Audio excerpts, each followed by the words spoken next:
Shalom Bapak Ibu yang terkasih dalam nama Tuhan Yesus. Kita percaya dimanapun kita berada pada hari ini, kita semua dalam perlindungan Tuhan. Bapak Ibu, sebelum kita mengikuti ibadah streaming pada hari ini, saya ajak untuk tundukkan kepalanya dan mari kita berdoa. Bapa, terima kasih atas anugerah-Mu, atas kasih-Mu, penyertaan-Mu dalam kehidupan kami Tuhan. Kami mau selalu bersyukur atas segala hal Tuhan. Kami mau selalu memuji dan memuliakan Engkau Tuhan di setiap kehidupan kami. Biarkanlah Engkau menjadi kekuatan dan mazmur dalam kehidupan kami. Engkau menjadi gunung batu dan keselamatan kami Tuhan. Kami selalu puji Engkau Tuhan. Kami selalu sembah Engkau di setiap aspek kehidupan kami. Terima kasih Allah Bapa, terima kasih Tuhan Yesus. Kami mengucap syukur. Hanya di dalam nama Tuhan Yesus kami berdoa. Haleluya. Amin. Selamat beribadah Bapak Ibu. Tuhan Yesus memberkati. Shalom umat Tuhan. Siap bersorak bagi nama Tuhan, haleluya. Lambaikan tanganmu dimanapun kau berada. Karena Tuhan adalah perisai dalam hidup kita. Haleluya.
kasih-Nya. Dia Tuhan yang setia dalam hidup kita. Terima kasih Yesus.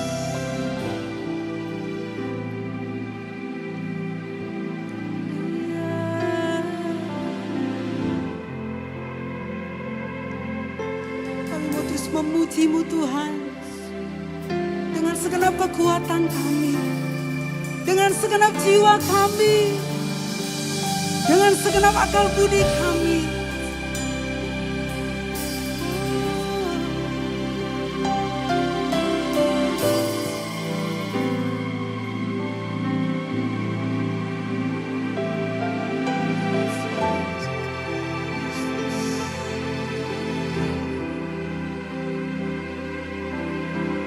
Bersama katakan. Dengan apa kan ku balas segala kebaikan-Mu,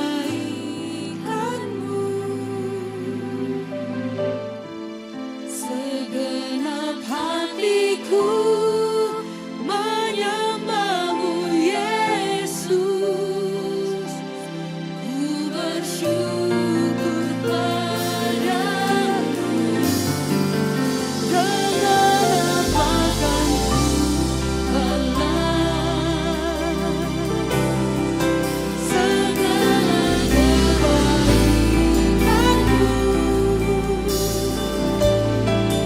segenap hatiku menyembah-Mu Yesus.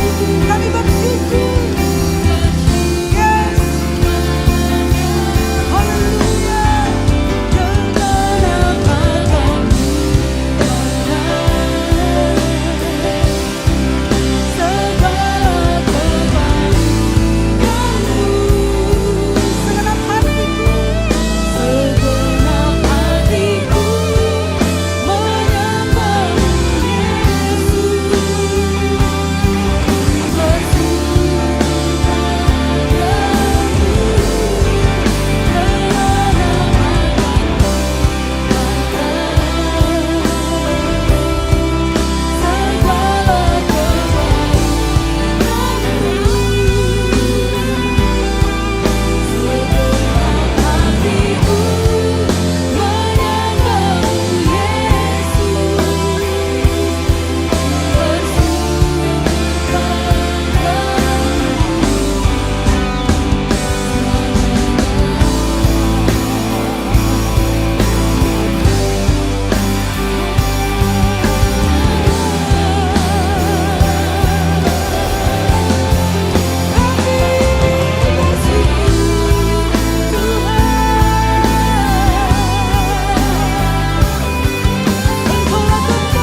tak dapat kami balas cinta-Mu Tuhan.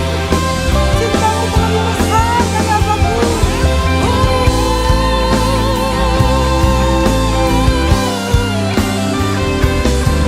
Engkau-lah yang setia, Engkau-lah yang baik, sungguh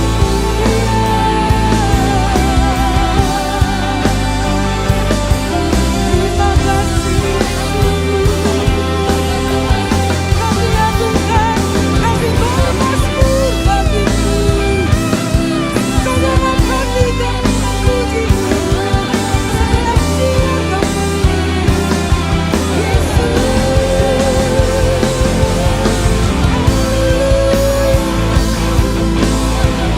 Engkau-lah harapan kami, Engkau-lah kekuatan kami. Terima kasih Tuhan, atas begitu kami. Engkau sumber pengharapan, sumber kemenangan.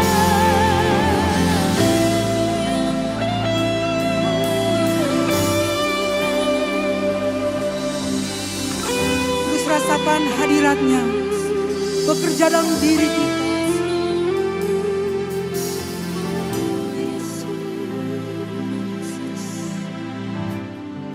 Engkau kuncuran kami. Engkau yang terbaik dalam hidup kami ya Yesus. Dan mata kami terus terarah kepadamu ya Yesus.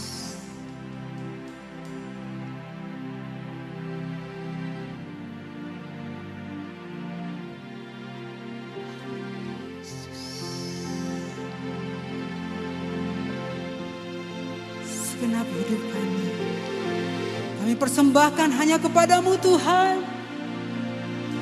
Segenap batin kami terus memuliakan nama-Mu. Karena Engkaulah pengendali dalam hidup kami Yesus. Engkau sumber jawaban dalam hidup kami.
Mari kita berdoa untuk firman Tuhan.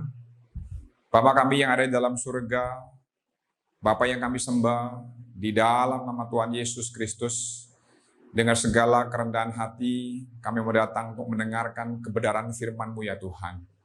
Karena kami yakin dan percaya, firman-Mu adalah sumber kekuatan, penghiburan, dan pengharapan bagi setiap langkah hidup kami. Oleh sebab itu, kami membuka hati dan pikiran untuk Tuhan dan firman-Nya.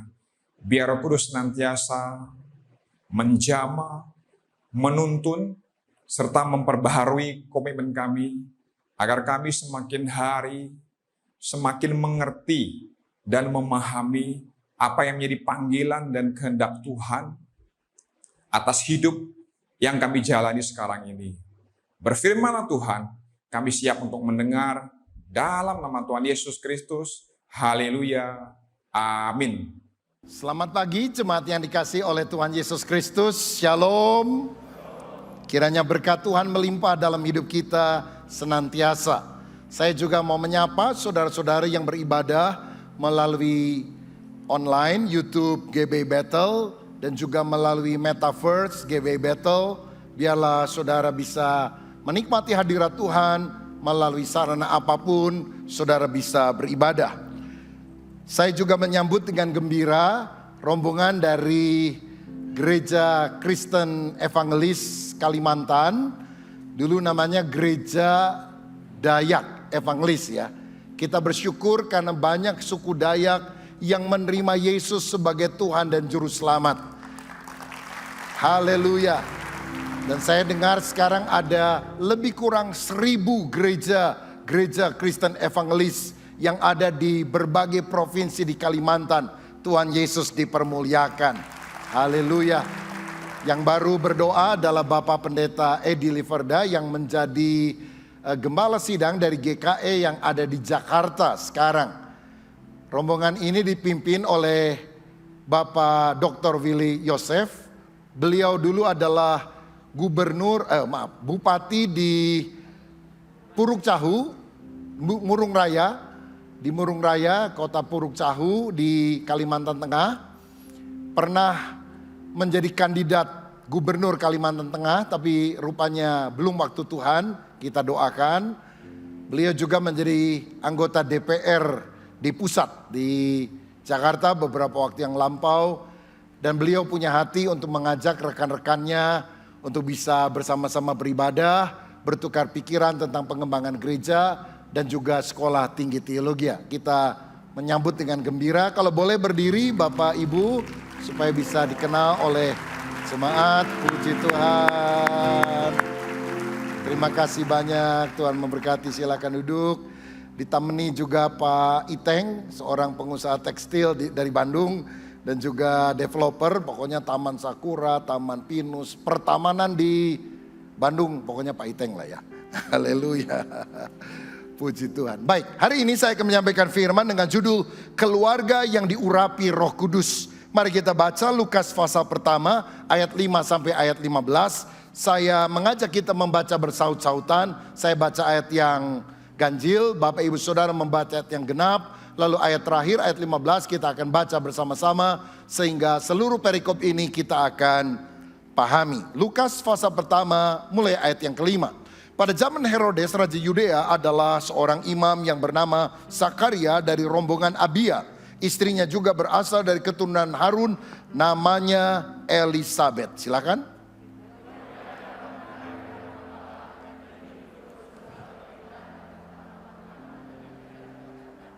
Tetapi mereka tidak mempunyai anak sebab Elisabet mandul dan keduanya telah lanjut umurnya.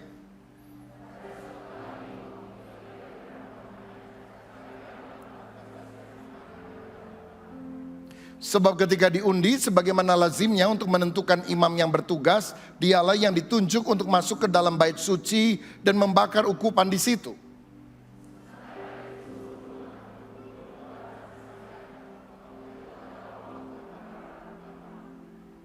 Maka tampaklah kepada Zakaria seorang malaikat Tuhan berdiri di sebelah kanan mezbah pembakaran ukupan. Tetapi malaikat itu berkata kepadanya, "Jangan takut, hai Zakaria, sebab doamu telah dikabulkan, dan Elisabet istrimu akan melahirkan seorang anak laki-laki bagimu, dan haruslah engkau menamai dia Yohanes.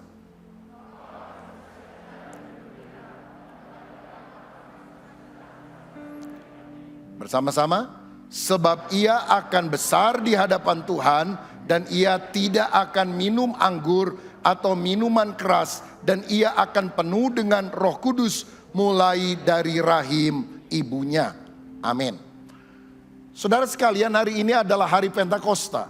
Hari Pentakosta adalah hari yang ke-50 setelah Yesus bangkit dari antara orang mati atau Paskah. Hari Pentakosta juga merupakan hari yang ke-10 setelah Yesus naik ke sorga.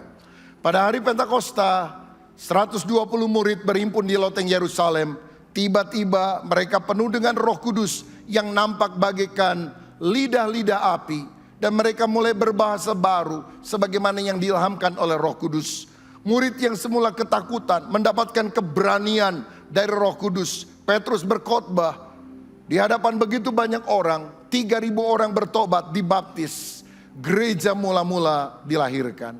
Jadi kalau boleh dibilang hari ini adalah hari ulang tahun gereja secara universal yang dimulai dari hari Pentakosta pada masa perjanjian baru. Saudara-saudara, kehadiran Roh Kudus pada hari Pentakosta seharusnya menyadarkan kita bahwa peranannya harus kita terima di dalam hidup pribadi dan juga di dalam keluarga kita.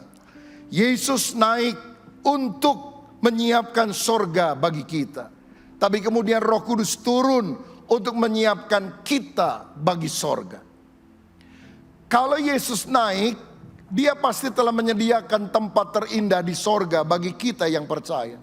Tapi sekarang kita yang masih di dunia sadar, Roh Kudus dikirim untuk menyiapkan kita supaya kita punya karakter yang berkenan kepada Allah, sehingga kita layak disebut sebagai warga negara kerajaan sorga.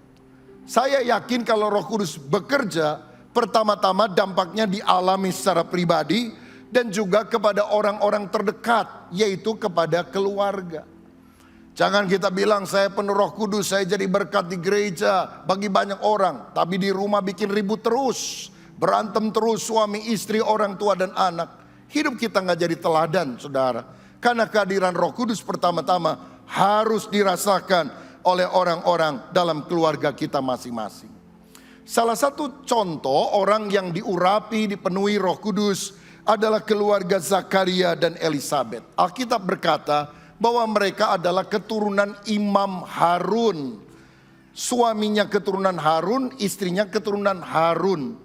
Tetapi dalam kebiasaan pada waktu itu, yang melayani di bait Allah adalah pria.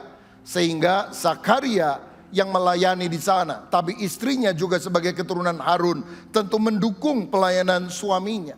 Dan saya melihat keduanya adalah orang yang taat kepada pimpinan Roh Kudus. Karena di ayat 15 tadi dikatakan bahwa anak yang akan dikandung oleh Elisabet itu adalah anak yang penuh dengan Roh Kudus sejak dari dalam kandungan. Dan tidak mungkin ada seorang penuh Roh Kudus dari dalam kandungan ibunya kalau ibunya tidak dipenuhkan dengan Roh Kudus. Mana bisa ibu yang penuh roh setan melahirkan atau mengandung anak yang penuh Roh Kudus. Bahkan kalau kita lihat ayat berikutnya, ketika Maria, saudara daripada Elisabet ini berjumpa dan menyampaikan salam Maria, dikatakan Elisabet pun penuh dengan Roh Kudus. Jadi saya melihat bahwa keluarga ini adalah keluarga yang diurapi Roh Kudus. Saudara perlu tahu bahwa walaupun pencurahan Roh Kudus terjadi pada hari Pentakosta lebih kurang 2000 tahun yang lalu, Roh Kudusnya sendiri sudah ada sebelumnya. Bukan hanya pada masa perjanjian baru, juga pada masa perjanjian lama. Bahkan dia adalah Allah yang kekal. Sehingga ketika kita mentaati petunjuk Allah yang kekal, di mana Roh Kudus sekarang mau diam di dalam hati kita, maka kita menjadi pribadi, maka kita menjadi keluarga yang diurapi dengan Roh Kudus. Saya ingin mengajak saudara untuk melihat sekarang apa saja ciri keluarga yang diurapi Roh Kudus. Sambil berkaca dari firman, apakah keluargaku sudah dipimpin oleh Roh Kudus?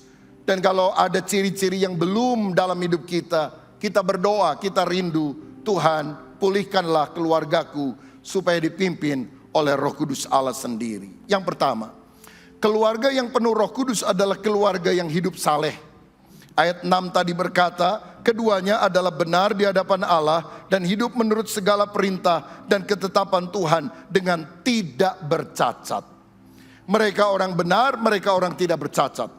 Tentu tidak berarti mereka tidak punya dosa. Karena kita berkata semua manusia telah berbuat dosa dan kehilangan kemuliaan Allah. Hanya Yesus satu-satunya pribadi yang tidak berdosa karena dia dikandung oleh Roh Kudus yang Maha Suci. Tetapi mereka adalah orang yang takut akan Allah. Mereka adalah orang yang saleh. Saleh menurut Kamus Besar Bahasa Indonesia mengandung dua arti. Pertama, saleh artinya taat dan sungguh-sungguh menjalankan ibadah. Yang kedua, suci dan beriman. Di Indonesia ini banyak sekali orang beragama, tapi belum tentu dia memiliki kesalehan batin. Saudara, Tuhan mau kita jadi orang rohani, punya spiritualitas yang baik. Bukan hanya sekedar agamawi atau punya religiusitas. Di negara kita ada banyak orang yang mengenakan simbol-simbol agama, tapi belum tentu hidup takut akan Tuhan. Saya baca berita beberapa hari yang lalu, di televisi nasional kita setiap minggu ada 69 tayangan agama. Apa enggak kebanyakan saudara sekalian? Apakah dengan 69 itu enggak bisa diisi dengan yang lain? Kalau di Singapura mungkin enggak akan ada lah yang seperti itu. Nah, apakah orang langsung menjadi rohani ketika dia melihat tayangan-tayangan agama? Jawabannya bisa ya, bisa tidak. Tergantung daripada apakah kita mau mentaati dari batin kita yang terdalam. Sebab kalau ada orang yang datang ke gereja pakai baju putih, pakai celana putih, rambutnya putih, kumisnya putih, lalu kemudian kita tanya, "Shalom Pak, siapa namanya?" "Haleluya." "Oh Pak Haleluya rupanya." "Rumah di mana Pak?" "Puji Tuhan." "Oh ada jalan puji Tuhan barangkali." "Bapak sudah makan belum?" "Shalom." Kita pikir ini rohani banget, padahal belum tentu rohani, itu agamawi saudara.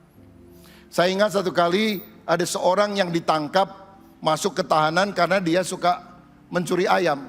Tapi dia rajin sembahyang. Sampai kepala tahanan bilang gini, "Anda itu rajin sembahyang tapi kok nyolong ayam. Anda itu nyolong ayam tapi kok rajin sembahyang." "Oh begini Pak, sembahyang itu agama saya." "Oh bagus. Kalau mencuri itu profesi saya Pak." Lah ini tidak ada korelasi antara agama, kegiatan ibadah yang dilakukan dengan perilaku hidup sehari-hari. Zakaria dan Elisabeth bukan orang agamawi, walaupun mereka adalah imam. Mereka adalah orang yang saleh, karena mereka punya spiritualitas yang luar biasa. Apa cirinya mereka punya spiritualitas? Saudara tahu, jangan kita berpikir orang kalau sudah rajin ke gereja, suka berdoa sama Tuhan, nggak akan punya masalah. Mereka punya masalah yang besar. Masalahnya adalah Elisabeth itu mandul, tidak punya anak. Padahal zaman itu mandul dianggap sebagai aib. Mandul dianggap dosa oleh sebagian orang pada zaman itu. Orang akan meremehkan mereka karena mereka tidak punya anak. Karena itu di dalam ayat 25 ketika Tuhan mengabulkan doa mereka, Elisabeth berkata, "Inilah suatu perbuatan Tuhan bagiku, dan sekarang ia berkenan menghapuskan aibku di depan orang." Karena selama ini dia jadi cemoohan orang. Dalam arti begini, saudara boleh ke gereja, boleh jadi orang Kristen, tapi yang hidupmu tidak lepas dari masalah. Jangan berpikir kalau udah jadi orang Kristen jalan lancar, kalau dagang pasti untung, semuanya akan baik-baik. Belum tentu. Orang percaya akan menghadapi masalah. Orang tidak percaya juga akan menghadapi masalah. Bedanya apa? Orang tidak percaya menghadapi masalah dan berusaha menang dengan kekuatannya sendiri. Tapi orang yang percaya kepada Kristus menghadapi masalah dengan pertolongan dari Tuhan. Dan dengan Allah kita lakukan perbuatan gagah perkasa, karena dia sendiri yang akan menginjak-injak para lawan kita. Tapi hal yang indah yang saya temukan di sini, Inilah ciri orang yang penuh dengan Roh Kudus. Walaupun mereka menghadapi masalah, tapi mereka tetap setia kepada Tuhan. Mereka tetap beribadah kepada Tuhan. Jangan kalau saudara lagi diberkati, lagi maju usahanya, engkau rajin ke gereja, tapi ketika ada masalah engkau lari tinggalkan Tuhan. Saudara sekalian, kita harus sadar, kita menyembah Tuhan karena cinta kepada Dia. Bukan sekedar karena berkat, bukan karena usahamu maju, tapi karena kita cinta sama Tuhan. Ada seorang pendeta sehabis ibadah menyalami jemaat di pintu luar gereja. Shalom, sampai minggu depan, Tuhan memberkati, selamat hari Minggu. Tiba-tiba ada seorang pria wajahnya asing. Dia bilang, selamat datang Pak, Anda jemaat baru di tempat ini. Ah Pak Pendeta, masa lupa sama saya kan jemaat lama Pak. Aduh maaf, mungkin jemaat kita terlalu banyak jadi saya agak lupa wajah Bapak. Ngomong-ngomong minggu lalu kebaktiankah di sini? Oh tidak Pak Pendeta, bulan lalu kebetulan juga tidak Pak. Jadi kapan terakhir Anda ke gereja ini? Ya kira-kira 3 tahun yang lalu Pak. Lama bener 3 tahun, kemana aja. Dulu saya kesini waktu lagi miskin Pak. Saya berdoa, Bapak juga pernah doakan saya, mungkin Bapak lupa. Dan akhirnya saya maju dalam usaha. Toko kecil jadi tambah besar, apalagi weekend. Waduh, itu langganannya banyak banget. Oh jadi sejak itu Anda tidak ke gereja? Iya Pak. Karena repot Pak. Oh jadi Anda diberkati lupa sama sumbernya. Kira-kira semacam itu Pak. Tiba-tiba pendeta bilang, tapi ini kan hari Minggu. Kenapa Bapak bisa ke gereja sekarang? Oh sudah bangkrut Pak. Karena itu saya ke gereja lagi katanya.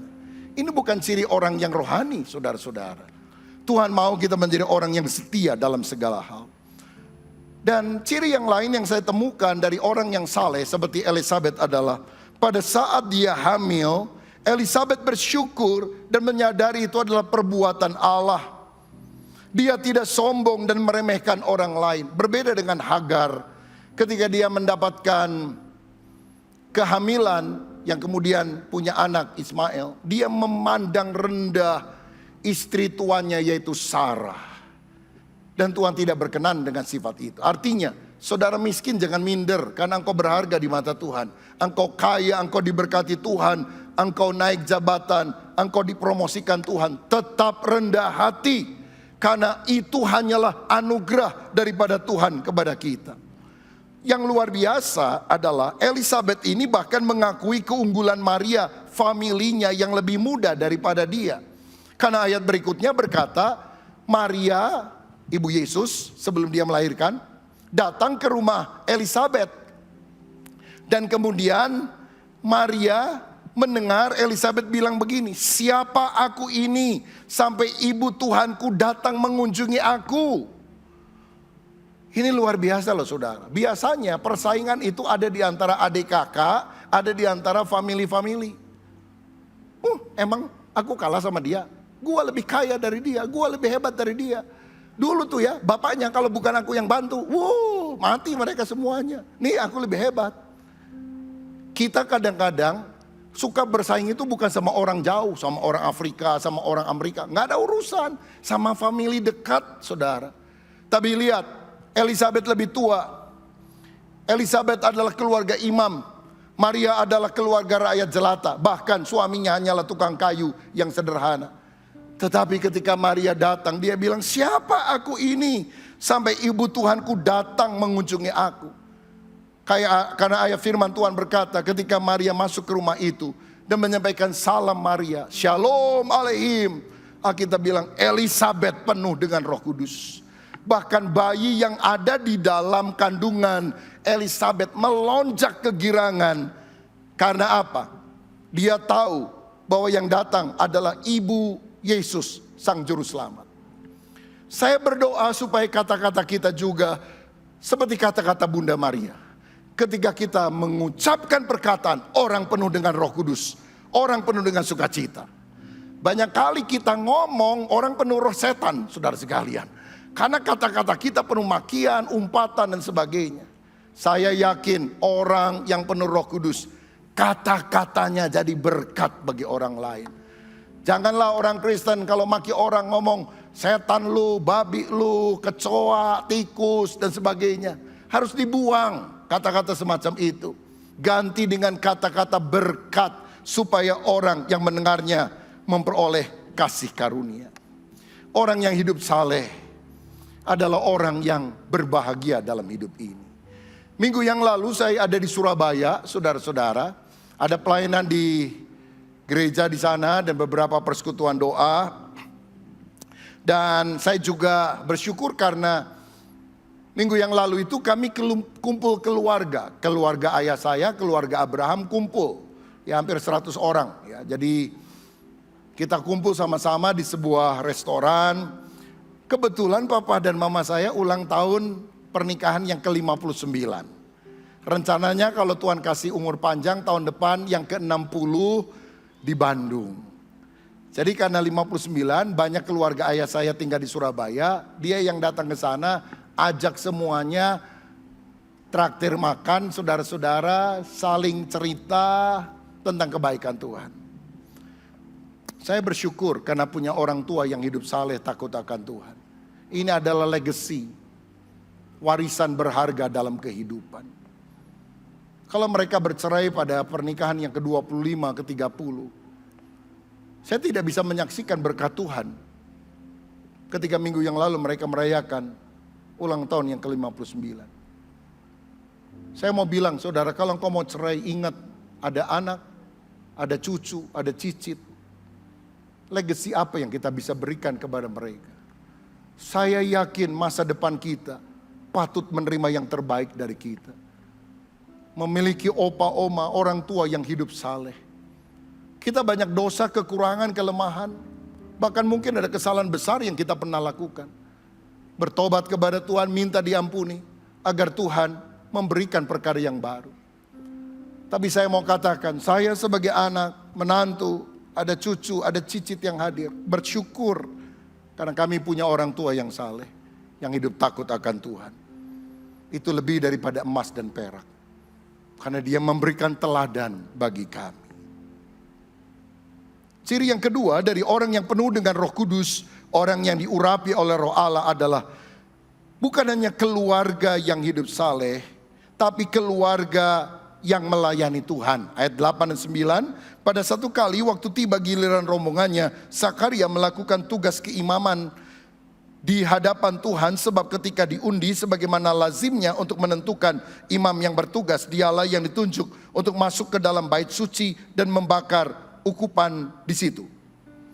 Saudara-saudara, Zakaria adalah imam, melayani, istrinya mendukung pelayanan suaminya. Sebab pelayanan seorang suami tidak akan berkembang kalau tidak ada pasangan yang mendukungnya. Alkitab juga bicara tentang Aquila dan Priscilla, teman perjalanan Paulus, sama-sama pembuat tenda, tent maker. Tapi di kemudian waktu Alkitab menulis Priscilla dan Aquila. Kenapa nama istri wanita disebut dulu? Pada zaman itu wanita kurang dihargai dibandingkan dengan pria. Karena rupanya istrinya lebih ngerti firman, lebih bisa mengajar, lebih jadi berkat bagi jemaat. Tetapi saudara-saudara, suaminya tidak perlu rendah diri, istrinya juga nggak perlu sombong. Karena suami tidak ditopang oleh istri, nggak akan berkembang maksimal. Istri tidak ditopang oleh suami, tidak akan berkembang maksimal. Setiap kita harus mengerti apa karunia yang Tuhan berikan kepada istri, kepada suami kita. Dan kita mendukung maksimal sesuai dengan apa yang Tuhan mau. Tugas dari Zakaria adalah menjadi imam yang berombongan untuk melayani di bait Allah. Biasanya mereka dibagi tim, dibagi shift. Kecuali biasanya pada 3 hari raya besar ini, Paskah, Pentakosta seperti hari ini, dan juga Pondok Daun, the Feast of Tabernacle. Seluruh imam keluar untuk melayani di bait Allah karena yang datang ke bait Allah sangat banyak sampai membludak. Tapi hari-hari biasa mereka dibagi rombongan-rombongan. Saya melihat sangat baik untuk kita bisa melayani Tuhan. Tapi melayani itu harus dalam rombongannya, harus dalam timnya, harus dalam shiftnya. Jangan kita mau menonjol sendiri dalam pelayanan. Kita harus punya teamwork. Jangan bilang pokoknya saya mau pelayanan karena saya yang paling hebat, karunia-Nya luar biasa. Nggak dipakai Tuhan yang model gitu. Teamwork itu sangat penting. Kelebihan saya menutupi kekurangan saudara, tapi kelebihan saudara menutupi kelemahan saya. Kalau engkau ingin punya anak yang melayani, jangan hanya dorong dia menjadi pemimpin pujian, menjadi singer, menjadi pemain musik, atau menjadi apapun. Tapi dorong dia terlebih dahulu masuk dalam satu komunitas, di mana dia bisa ngeblend bersama-sama dengan yang lain. Sama orang kaya, sama orang miskin, sama orang berpendidikan, sama orang yang kurang terpelajar. Supaya akhirnya dalam satu tim kita bisa melayani bersama-sama. Zakaria pada waktu itu mendapatkan giliran membakar ukupan, kemenyan di dalam ruang suci. Saudara tahu ada banyak imam bertugas di pelataran, tetapi dia kali itu mendapatkan kesempatan yang berharga.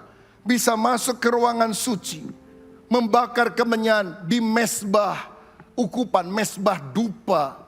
Sebagai tanda ada hadirat Allah selalu yang harus dinaikkan. Karena doa-doa kita kepada Tuhan menyebabkan hadirat Allah turun dalam hidup kita. Dan yang dahsyatnya pada saat dia melayani pelayanan dengan tulus, dia berjumpa dengan malaikat Tuhan. Dan malaikat Tuhan membawa pesan, Zakaria, doamu telah didengar oleh Tuhan. Saya mau bilang, saudaraku, setialah melayani sesuai dengan talenta dan panggilan apapun yang Tuhan percayakan kepada saudara.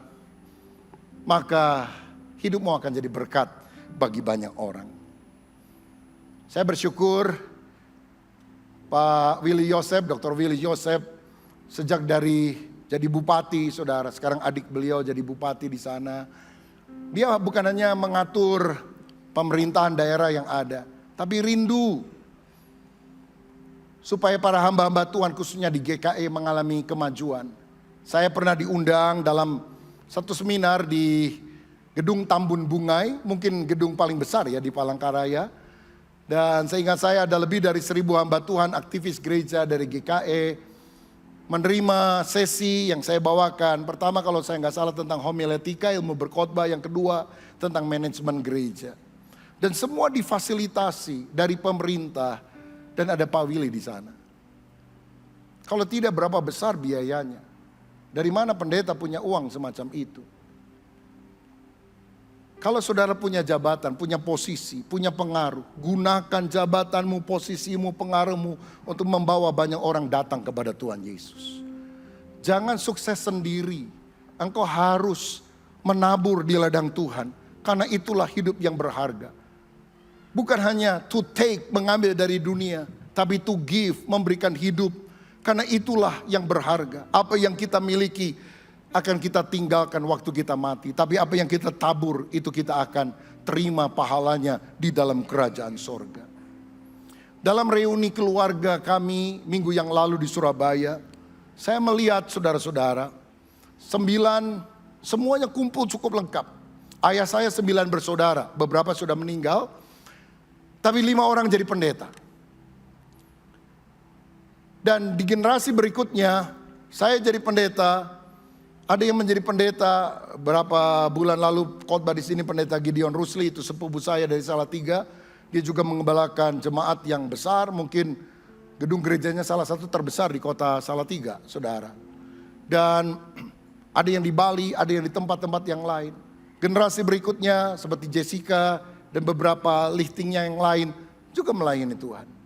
Dan kalau kami kumpul dalam keluarga, kami bersyukur karena kami dipanggil oleh Tuhan untuk melayani.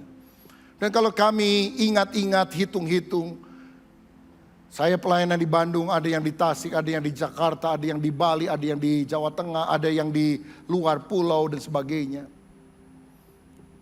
Ribuan, puluhan ribu orang-orang yang sudah kami menangkan melalui keluarga kami untuk kerajaan sorga. Ribuan, mungkin lebih dari 10.000 orang yang sudah dibaptis dan menerima Yesus melalui pelayanan keluarga kami. Tapi kami tidak bisa sombong, karena orang pertama yang Tuhan pakai dalam keluarga untuk memenangkan kami adalah ibu dari nenek saya. Dia bertobat mendengar Injil di Pangkalan Bun di Kalimantan Tengah. Seorang misionaris datang ke sana. Suaminya marah, anak-anaknya gak suka. Tapi dia rajin ibadah, datang. Dia bersaksi. Walaupun dicela, diolok, dia bersaksi.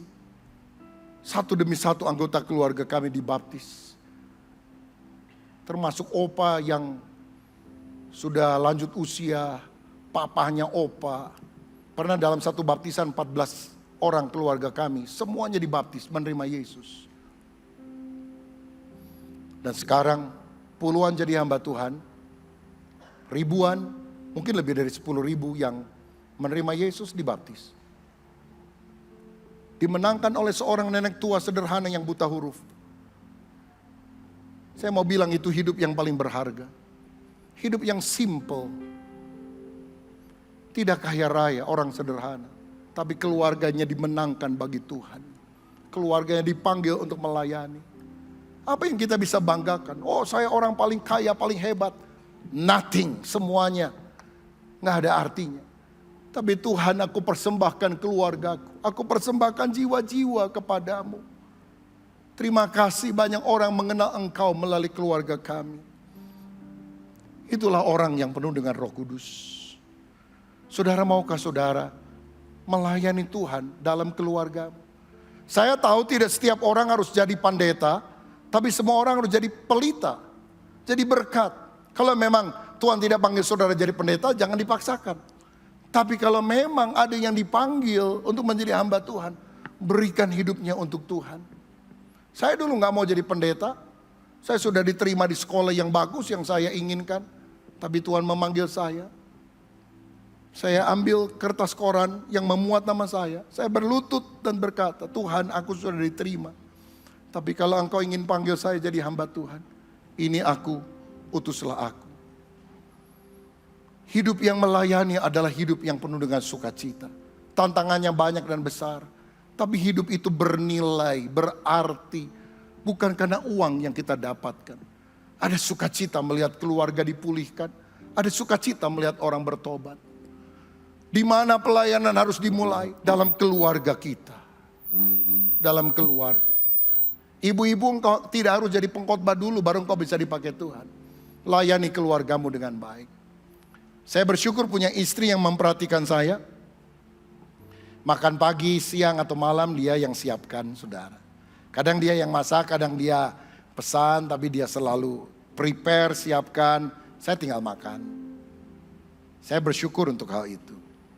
Pembantu bisa cuci baju, setrika, tapi setelah ditumpuk di keranjang, istri saya selalu bilang kepada pembantu siapapun yang bekerja di rumah kami, saya yang masukkan semuanya ke lemari Bapak, nggak boleh kamu. Jadi itu dilakukannya 34 tahun pernikahan kami, dia masukkan setiap hari. Di ruangan tidur kami ada meja, saya kadang suka ngetik, persiapkan khotbah di sana. Dan waktu lagi ngetik, konsentrasi gitu, saya haus, saya minum. Selalu ada 2 cangkir, saudara-saudara, yang selalu terisi air. Dan waktu saya minum, airnya hangat. Berarti baru disiapkan. Saya kadang-kadang gak sadar kapan isinya diisi. Tapi istri saya menyiapkan hal itu. Dia kadang berkhotbah dan sebagainya. Tapi buat saya, pelayanan dalam keluarga adalah pelayanan yang tak tergantikan. Kami punya kelemahan, kami bukan orang yang sempurna. Tapi pelayanan itu harus mulai dari keluarga. Malah saya pernah pikir gini, Tuhan, kami ingin dapat umur panjang. Karena keluarga opa saya itu 80 lebih, saudara. 83, 84 baru meninggal. Ada yang menjelang 90. Mama mertua kami 92 baru dipanggil pulang oleh Tuhan. Mestinya kami keluarga panjang umur. Jadi Tuhan, kalau boleh saya punya umur panjang untuk melayani lebih lama. Tapi saya pernah pikir gini, kalau dipanggil duluan mendingan saya duluan daripada istri saya.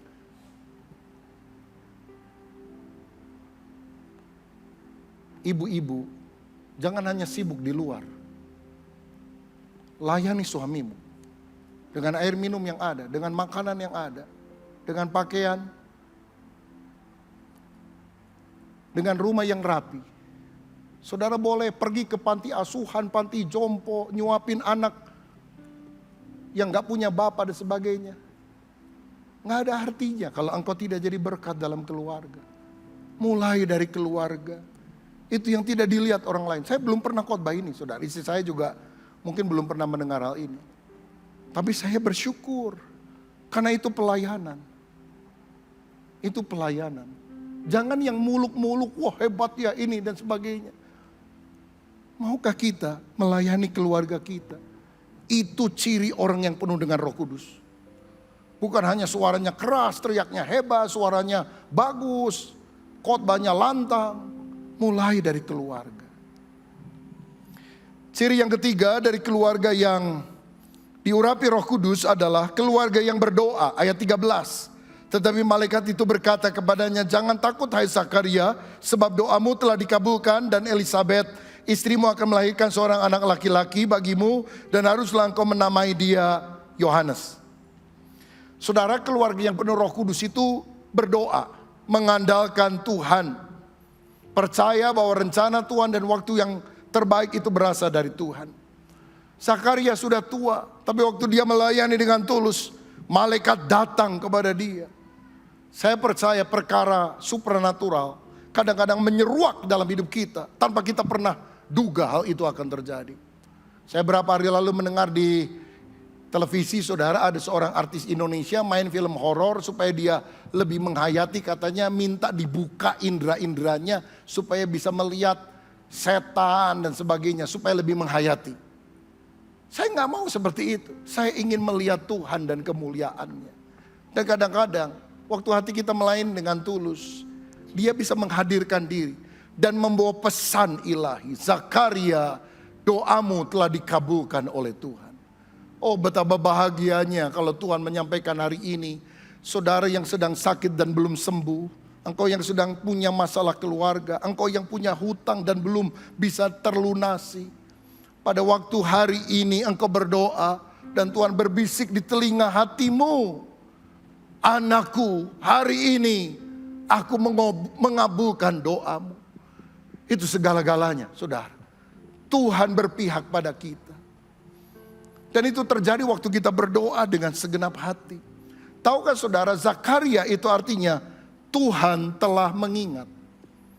Dan saya mau bilang, Tuhan mengingat pergumulanmu. Tuhan mengingat engkau pernah berdoa dan menangis dan bercucuran air mata. Tuhan tidak melupakan saudara. Tuhan mengingat engkau. Hari ini waktu engkau beribadah dengan segenap hati, Tuhan melihat engkau yang datang kepadanya dengan hati yang hancur. Dia akan mengabulkan doamu, saudaraku. Zakaria, doamu telah dikabulkan oleh Tuhan. Mungkin saudara sudah berdoa lama, berbulan-bulan bahkan bertahun-tahun, tapi tetap tekun. Jangan padamkan imanmu, pengharapanmu. Doamu dikabulkan oleh Tuhan. Kerinduanmu akan menjadi kenyataan. Siapa yang rindu doa kita dikabulkan oleh Tuhan, berikan kemuliaan untuk Tuhan. Karena dia Allah yang sangat baik. Dia Bapa yang selalu mendengar apa yang diucapkan anaknya. Tapi kalau kita minta harus percaya. Sebab Zakaria rupanya setelah doa, namun karena sudah cukup lama, udah tua, udah mati pucuk, istrinya udah tua juga seperti Abraham dan Sarah. Dia bilang, mana bisa, kita udah tua. Dan malaikat bilang, karena kamu gak percaya, kamu bisu 9 bulan. Kamu baru bisa ngomong ketika nanti anakmu lahir. Saya mau bilang, ketidakpercayaan mengundang hukuman Tuhan. Kepercayaan, iman mendatangkan mujizat daripada Tuhan. Mari kita beriman kepada Tuhan. Karena di dalam iman kita akan mengalami pertolongan yang luar biasa. Dan saya juga melihat bahwa keluarga ini keluarga yang taat. Karena ketika anaknya lahir, tetangga bilang, kasih nama Zakaria seperti nama bapaknya. Tapi Elisabet bilang enggak, namanya adalah Yohanes. Tetangga bilang enggak ada keluargamu yang punya nama Yohanes, enggak cocok. Udah tanya sama bapaknya, bapaknya mengambil batu tulis, dia tulis Yohanes. Dan ketika dia nulis taat seperti yang malaikat bilang, sejak saat itu dia mulai berbicara. Saya percaya ketaatan akan mendatangkan mujizat dan berkat di dalam kehidupan. Mari kita belajar taat. Orang boleh ngomong ini, usul ini dan sebagainya. Good idea, but not God's idea. idenya Tuhan harus lebih bagus dari idenya manusia. Nah ketika dia bilang, aku taat idenya Tuhan, mujizat dia alami, dia berbicara lagi. Sama seperti Zakaria dikabulkan doanya oleh Tuhan. Mari kita berdoa dan percaya bagi Allah tidak ada yang mustahil. Musa berdoa, laut beraur terbelah menjadi dua. Elia berdoa, api turun dari sorga. Daniel berdoa, mulut singa menjadi terkatup. Yesus berdoa, 5 roti 2 ikan mengenyangkan 5.000 orang. Lazarus yang mati dibangkitkan. Kalau hari ini dalam rumah Tuhan engkau berdoa dari dasar hatimu yang terdalam, Tuhan masih ada. Tuhan masih sanggup mendengarkan doa saudara. Berdoalah saudaraku. Doa menghubungkan kita yang terbatas dengan kuasa yang tanpa batas. Dan jadikan doa sebagai habit dalam hidup kita. Saya punya opa, papa dari ayah saya. Seorang pendoa luar biasa. Apapun yang dia kerjakan, dia lakukan. Kalau jam berdentang di rumah kami, kadang pada masa tua dia ikut tinggal di rumah papa saya. Jadi saya tahu kehidupannya. Teng, teng, teng, jam 6 pagi. Dia akan tinggalkan semua kegiatannya, dia berdoa kira-kira 15-20 menit. Dan saya selalu tahu karena dia gak pernah doa dengan tertutup mulutnya. Dia selalu berdoa dengan bersuara. Nyanyi satu lagu, menyembah Tuhan. Lalu berdoa untuk 9 anaknya, 9 menantunya. Dan 20 lebih kalau gak salah cucu-cucunya waktu itu. Dan di antara nama-nama cucunya, nama saya juga disebut. Saya lagi nakal-nakalnya, saudara sekalian. Saya lagi bandel-bandelnya. Tiap hari didoakan oleh opa saya. Jadi anak yang berguna, jadi hamba Tuhan. Nggak kuat, saudara. Tiap hari didoakan, sampai jadi hamba Tuhan. Jam 6, jam 9, jam 12, jam 3 sore, jam 6 sore, jam 9 malam. Selalu dia punya ritual doa di hadapan Tuhan. Kalau ada orang sangat terpesona dengan hamba Tuhan, dengan karunia nubuatan, dengan hebat dipakai Tuhan. Saya biasa-biasa aja. Karena di rumah kami, saya punya pendoa syafaat yang hebat, saudara-saudara. Saya belum pernah lihat ada orang yang punya ketekunan doa seperti itu. Dan kalau keluarga kami dipakai Tuhan, itu karena ada orang yang mendoakannya. Ada orang yang menaburnya. Sukses itu enggak ujuk-ujuk jadi, enggak saudara. Ada benih yang telah ditabur oleh para pendahulu kita. Maukah engkau menjadi keluarga yang berdoa? Doa luar biasa. Zakaria dan Elizabeth berdoa. Mereka punya anak pada masa tua. Berapa bulan lalu saya dan istri ada di Jakarta dengan anak kami yang kecil. Makan di Plaza Indonesia. Dan setelah selesai makan, jalan-jalan sedikit. Ya lihat-lihat saudara supaya perut gak terlalu buncit begitu. Lalu kami belok ke kanan, ke salah satu lorong pertokoan yang ada. Ada orang manggil nama saya, Rubin katanya. Saya noleh, siapa ya, saya agak lupa. Oh rupanya ini keluarga dari Tasik, saudara-saudara. Sudah lama pindah ke Jakarta. Saya anaknya ini, oh iya. Gimana sekarang, tinggal di mana, apa kabar? Sudah berapa lama menikah, anak berapa? Dia bilang saya belum punya anak Pak. Udah berapa tahun menikah, 7 tahun. Roh Kudus menggerakkan saya di pertokoan itu. Saya bilang mau gak saya doakan kamu saat ini? Di mana? Ya di sini. Saudara-saudara, saya bilang oh ya mau. Jadi kami berdoa, saya tumpang tangan, saya bersuara dengan lantang. Saya gak peduli orang lalu lalang. Mereka gak kenal saya juga gak kenal mereka. Pokoknya saya doa, saudara. Ada hadirat Tuhan di sana. Anak saya foto. Saya berdoa supaya Tuhan menganugerahkan keturunan kepada mereka.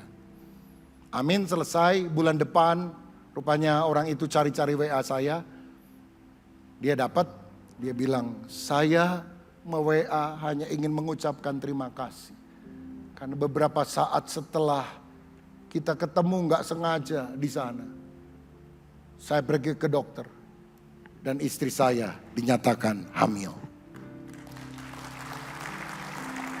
Saya berdoa supaya ini akan menjadi anak yang lahir dengan baik, dengan lancar oleh anugerah Tuhan.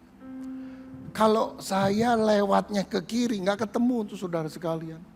Kalau saya langsung, kita jalan juga nggak lama, paling 5-10 menit saudara. Kalau saya bilang ayo pulang yuk, udah ngantuk, nggak ketemu.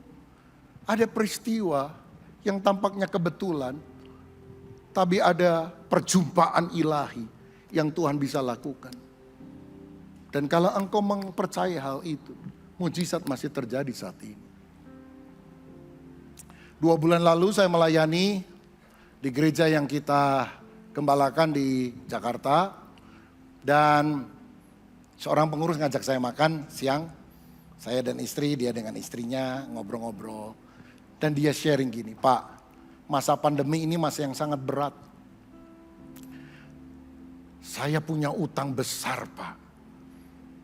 Karena dia itu saudara biasa utang ke pabrik kain. Jadi dia pinjam, ambil kain, 3-4 bulan baru bayar. Dia jualnya juga sama saudara ya. Jadi dia ambil kain itu dia jual 3-4 bulan baru orang bayar. Sampai satu kali orang pabrik bilang, kamu mestinya satu kali bisa beli kontan, jualnya juga kontan. Ah mana bisa katanya, saya dari dulu juga ngutang. Lagi pandemi benar-benar terjadi karena pabrik itu nggak kasih utangan. Kalau mau beli cash, dia nggak sanggup karena barang sulit untuk dia lepas di lapangan. Orang maunya ngutang. Jadi dia bilang saya stres Pak, saya nggak bisa ambil barang. Kain-kain numpuk, kalau nggak salah ratusan ton saudara. Kain-kain numpuk. Dan saya nggak bisa jual karena semua mau utang sama saya. Dalam masa pandemi saya hampir gila. Kepala seperti mau pecah. Saya pernah dengar satu kali walaupun dia tidak cerita kemarin. Satu kali dia bawa mobil, berhenti di depan sebuah pertokoan, nggak bisa tidur. Dia buka pintu, buka kaca jendela, dia tidur di situ saudara. Karena gelisah dalam rumah. Saya stres Pak. Saya asalnya mau jual obral habis-habisan. Udahlah gak apa-apa, jual rugi. Tapi seperti ada tuntunan Tuhan. Tahan. Jadi saya pikir asal saya bisa makan lah sama anak. Saya coba tahan. Akhirnya kondisi COVID sudah agak sedikit membaik. Dia mulai bisa lepas kain itu di pasaran. Gak lagi diutangkan cash. Dia bilang saya belinya cash, kamu juga harus bayar cash. Akhirnya harganya mencapai harga normal seperti apa yang ada. Dan dia bilang, itu kain-kain yang numpuk di gudang-gudangnya. Banyak sekali gudangnya saudara. Habis semua. Dan dalam masa pandemi, utang saya 100 miliar lunas oleh anugerah Tuhan. Saya sampai bilang, gimana kamu bisa punya utang 100 M itu kamu gak pernah ngomong. Karena orangnya humoris, ketemu saya ketawa-ketawa dan sebagainya. 100 M. Pantesan kepala mau pecah. Iya Pak. Saya nggak pernah duga. Lagi pandemi, semua orang terperosok. Saya bisa lunasi hutang, Tuhan baik banget sama saya. Lalu istrinya bilang, Pak, Bapak tahu nggak? Sekarang hobi suami saya apa? Beli-beli rumah di samping rumah kita. Ada 6 Pak yang dia sudah beli. Wah banyak amat, mau dijadiin apa? Tuhan bisa angkat pada waktunya. Kalau Tuhan tutup pintu berkat untuk saudara, tidak akan ada orang yang bisa membukanya. Tapi kalau Tuhan buka pintu berkat hari ini untuk saudara, tidak akan ada orang yang bisa menutupnya. Dalam nama Tuhan Yesus, terbukalah pintu berkat untukmu. Terima berkat, terima mujizat, terima pertolongan Tuhan, terima jawaban doa. Percaya masih ada mujizat bagi orang yang beriman. Koordinator ibadah kami bilang, Bapak tahu nggak? Tiap tahun kan kita bikin agenda pembacaan Alkitab setiap tahun, Kejadian sampai Wahyu. Dia udah ikut Pak. Dia terima sertifikat tiap kali tahun, Kejadian sampai Wahyu selesai kita kasih sertifikat dari gereja. Dia sudah 7 kali baca Alkitab, Perjanjian Lama, Perjanjian Baru. Dan orang itu bilang, itulah kekuatan saya ketika saya mengalami beban yang begitu berat. ada firman yang menguatkan, ada doa yang dipanjatkan. Saudara mau ngalami mujizat? 100M. Baca Alkitab. Baca Alkitab sekali aja nggak beres, mau mujizat 100M gimana? Doa, baca firman. Saya tahu pengalaman kita berbeda. Tapi ketika dasarnya doa dan firman, kekuatan ilahi mengalir. Yang terakhir, yang keempat, keluarga yang diurapi Roh Kudus, cirinya adalah keluarga yang melahirkan keturunan ilahi. Ayat 15, sebab ia akan besar di hadapan Tuhan dan tidak akan minum anggur atau minuman keras, dan ia akan penuh dengan Roh Kudus mulai dari rahim ibunya. Yohanes besar di hadapan Tuhan. Inilah ciri keluarga yang penuh Roh Kudus, melahirkan keturunan ilahi. Saudaraku, kalau engkau punya anak, doakan bukan hanya besar di hadapan manusia, hebat di depan dunia, tapi besar di hadapan Tuhan. Yohanes itu orang biasa, dia orang sederhana, pakaiannya bulu unta, makan belalang. Saudara-saudara, tapi dia adalah orang besar di hadapan Tuhan. Yesus bilang, di antara semua manusia yang pernah dilahirkan dari seorang wanita, tidak ada yang lebih hebat dari Yohanes Pembaptis. Walaupun matinya memperhatinkan, dipancung kepalanya, dibawa sebagai hadiah Herodes untuk istrinya Herodias atas permintaan anaknya Salome. Kelihatannya menyedihkan. Tapi di hadapan Tuhan dia orang besar, dia orang hebat. Kalau engkau punya anak, jangan hanya sekolahkan di sekolah unggulan, dikasih les macam-macam, hebat, guru terbagus, sekolah terbagus, bagus. Tapi didik anakmu takut akan Tuhan. Kalau enggak dia makan hati loh saudara. Jadi orang yang rindu, anakku harus besar di hadapan Tuhan. Bukan hanya sukses di hadapan manusia, dia harus jadi besar di hadapan Tuhan. Dia mengenal Tuhan, dia dipakai oleh Tuhan. Seperti Yohanes, tidak minum anggur, penuh Roh Kudus, membuat umat Tuhan berbalik kepada dia. Dan dialah yang memperkenalkan Yesus kepada orang banyak. Saudara tahu kenapa Tuhan tidak segera mengabulkan doa Zakaria dan Elizabeth supaya mereka punya anak? Karena ternyata anak ini akan menjadi full rider, pendahulu dari Yesus. Sehingga ketika Yesus akan muncul, Yohanes yang memperkenalkan, inilah anak domba Allah yang mengangkut dosa seisi dunia. Jadi dia mesti lahir agak sejaman dengan Yesus. Hanya beda mungkin selisih setengah tahun. Enggak 10 tahun, 20 tahun lebih awal dari dia. Pikiran kita terbatas, tapi waktu Tuhan yang terbaik. Dan yang muncul adalah seorang anak yang bilang, percaya kepada Yesus. Dia anak domba Allah yang mengaku dosa seisi dunia. Orang-orang mengenal Yesus karena pertama kali yang mengintroduce, memperkenalkan adalah Yohanes Pembaptis. Saya berdoa kalau kita punya keturunan adalah orang-orang yang bisa membawa temannya, keluarganya, familinya, orang banyak datang kepada Yesus. Karena umur kita cuma 70-80 tahun, setelah itu mati. Tapi kalau kita mengenal Yesus, ada hidup kekal selama-lamanya di dalam kerajaan sorga. Sifat seorang anak dibentuk dari nilai-nilai dan keteladanan yang ditanamkan orang tuanya. Karena itu didiklah seorang anak muda menurut jalan yang patut baginya. Maka pada masa tuanya pun dia tidak akan menyimpang dari jalan itu. Kata Amsal 22 ayat yang ke-6. Bukan hanya punya anak yang sukses, tapi anak yang takut akan Tuhan. Itu yang harus menjadi doa saudara. Di Amerika pernah ada seorang pendeta, punya 5 anak, 5-5-nya jadi pendeta. Satu kali, bapak pendeta dan 5 anak pendeta sedang ada dalam rumah yang sama. Kebetulan mereka lagi kumpul. Ada seorang tetangganya, orang Kristen, mampir. Weh, ada 6 pendeta di sini. Luar biasa. Lalu dia tanya, ngomong-ngomong, siapa pendeta yang paling hebat di rumah ini? Dan semua tangan menunjuk pada satu orang.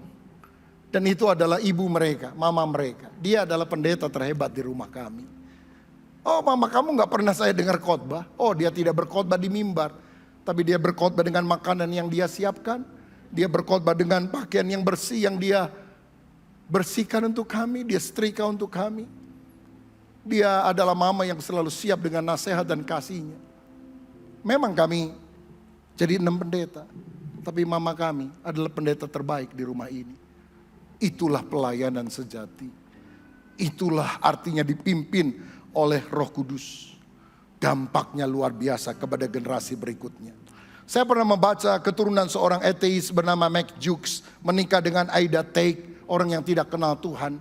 Dan setelah ratusan tahun diteliti daftar keturunannya, 440 orang suka berpesta pora, 310 orang jadi gepeng, gelandangan dan pengemis, 190 orang jadi pelacur, 130 orang jadi narapidana, 100 orang jadi pecandu alkohol, 60 orang suka mencuri, 55 orang korban pelecehan seksual, 7 orang jadi pembunuh. Sejaman dengan dia, hidup seorang hamba Tuhan namanya Jonathan Edward. Dia menikah dengan seorang wanita saleh yang bernama Sarah Edward. Setelah ratusan tahun diteliti daftar keturunannya, 440 orang jadi pendeta, misionaris dan teolog, 310 orang jadi pengacara, 60 orang jadi dokter, 60 orang jadi penulis buku, 30 orang jadi hakim, 14 orang jadi rektor universitas, 3 orang jadi anggota Kongres Amerika, 1 orang jadi wakil presiden Amerika. Generasi semacam apakah yang saudara harapkan muncul dari pohon kehidupan keluarga kita? Hiduplah takut akan Tuhan. Kalau keluarga kita mau dikuasai Roh Kudus, kita akan punya keturunan seperti Jonathan Edward. Kalau kita mengikuti hawa nafsu duniawi, engkau boleh sukses, hebat dan sebagainya. Generasi berikutnya akan hancur, saudara. Ini legacy yang kita bisa berikan dalam keluarga kita. Hidup takut akan Tuhan. Saya mau tutup dengan ini. Kalau ada di antara saudara yang sudah punya anak, bahkan cucu, pada hari Pentakosta ini, hari pencurahan Roh Kudus, apakah ada di antara saudara yang mau berjanji begini kepada Tuhan? Tuhan, aku persembahkan salah satu dari anakku atau cucuku untuk menjadi hamba Tuhan. Aku tahu tidak semua orang terpanggil jadi pendeta, tapi kalau engkau mau panggil, aku rela Tuhan. Jadikan dia hambamu. Waktu saya masih kecil, saya tidak tahu hal ini. Orang tua saya cerita, anak bayi kadang harus dijemur supaya nggak kuning kulitnya katanya. Waktu dijemur ayah saya suka mengangkat saya yang masih kecil. Dia bilang, Tuhan aku persembahkan dia menjadi hambamu.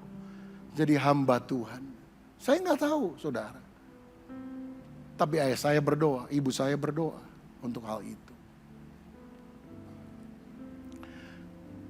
Istri saya 9 bersaudara. Ayahnya pengusaha.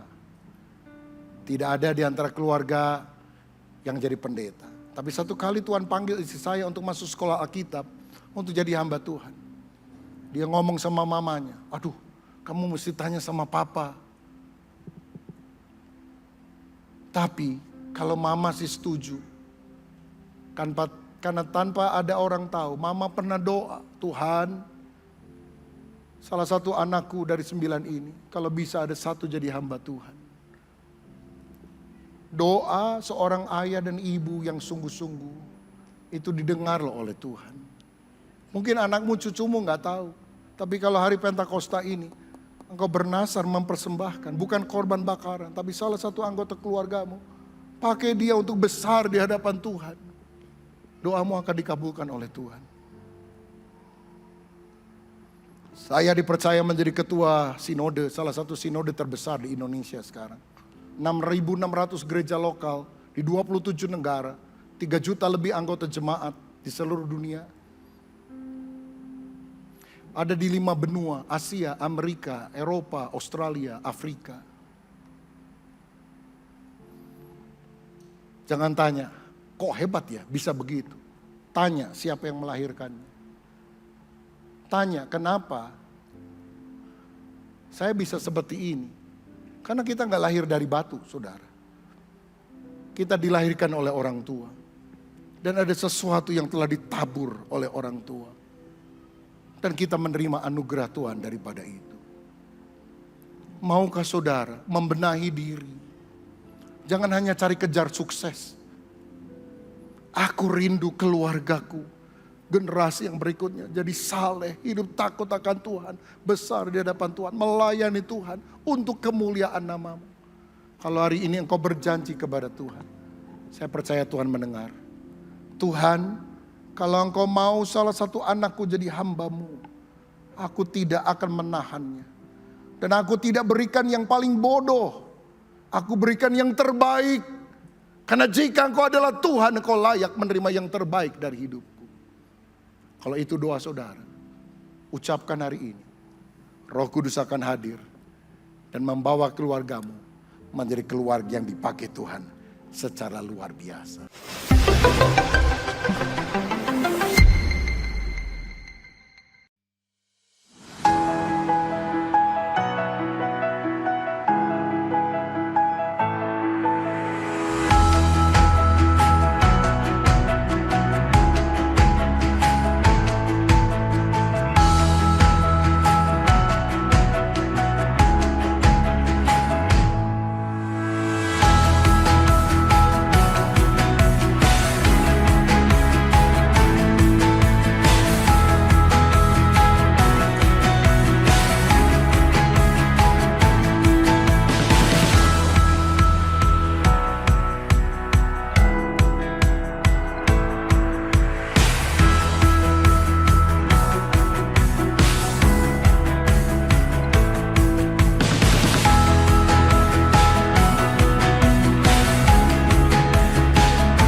Bagi jemaat yang mau berangkat bersama dari gereja untuk mengikuti acara Pastor Conference dapat mendaftarkan ke Ibu Hera. Transportasi akan disediakan oleh gereja. Yesus hanya Kau yang ku percaya.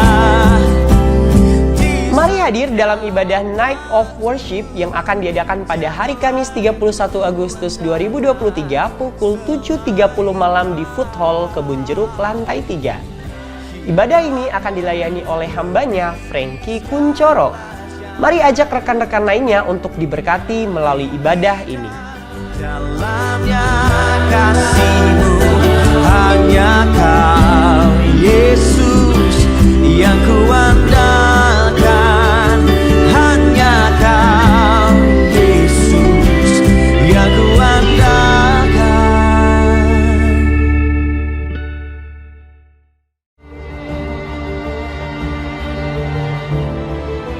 Shalom saudara sekalian, makin lama gempa bumi makin sering terjadi di dunia ini. Memang dunia kita makin hari menghadapi banyak goncangan. Bukan cuma goncangan di alam, tapi ada goncangan-goncangan ekonomi, goncangan politik terjadi di berbagai bangsa di dunia. Bahkan firman Tuhan berkata, satu kali aku akan menggoncangkan bukan hanya bumi, tapi langit juga.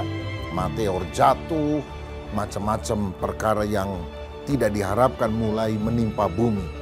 Tetapi kita diingatkan bahwa ada satu kerajaan yang tidak tergoncangkan, yaitu kerajaan Allah, di mana Kristus menjadi raja di sana.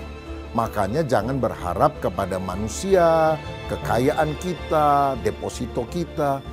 Kita harus menjadikan Yesus sebagai raja yang kita taati. Artinya fokus kepada Dia. Mengharapkan yang lain bisa kecewa. Tapi berharap kepada Yesus, kita akan teguh sampai selama-lamanya. Milikilah iman yang kokoh di dalam Tuhan, makanya kita harus selalu berdoa kepada Tuhan, pegang firman Tuhan, tumbuh secara rohani, supaya kita tidak goncang, tapi tetap teguh di dalam Kristus. Tuhan memberkati.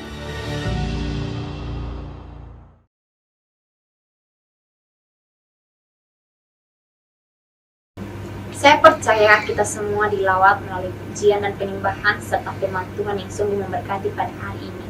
Sebelum kita mengakhiri ibadah ini, mari kita berdoa. Bapa yang di surga, kami sangat mengucap syukur Tuhan atas kebaikan Tuhan, atas kemurahan Tuhan dalam hidup kami, yang masih memberikan kami kesempatan untuk mendengarkan firman Tuhan. Tuhan, terima kasih atas firman Tuhan yang sungguh sangat memberkati hari ini, yang memberikan kami kekuatan. Kau juga Tuhan memberkati hamba-Mu yang menyampaikan firman ini Tuhan. Biarlah Engkau menambahkan berkat dalam hidupnya sehingga ia semakin dipakai lagi di ladang-Mu. Bapa yang di surga, kami juga berdoa Tuhan untuk klien mengambil bagian pada hari ini. Biar Engkau memberkati mereka pribadi lepas pribadi. Bapa yang di surga, kami juga berdoa untuk gembala sidang di tempat ini, tim gembala Tuhan, pengurus Tuhan, Engkau memberkati mereka. Biarlah visi misi mereka hanya tertuju pada Engkau. Begitu pula Tuhan dengan bangsa dan negara kami ini, kami serahkan ke dalam tangan Tuhan. Karena kami akan dan percaya mukjizat Tuhan tidak pernah berakhir dan belum berakhir. Bapa yang di surga, kami juga berdoa untuk setiap jemaat Tuhan yang hadir pada ibadah online hari ini. Biarlah Engkau memberkati Tuhan, biarlah Engkau yang menjadi jawaban dalam setiap doa-doa mereka. Terima kasih Tuhan Yesus. Hingga pada saat ini Tuhan kami rindu untuk menerima berkat-Mu.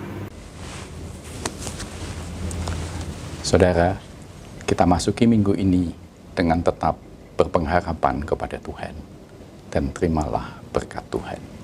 Angkat tanganmu dan angkat hatimu. Tuhan memberkati engkau dan melindungi engkau. Tuhan menyinari wajahnya kepadamu dan memberi engkau kasih karunia.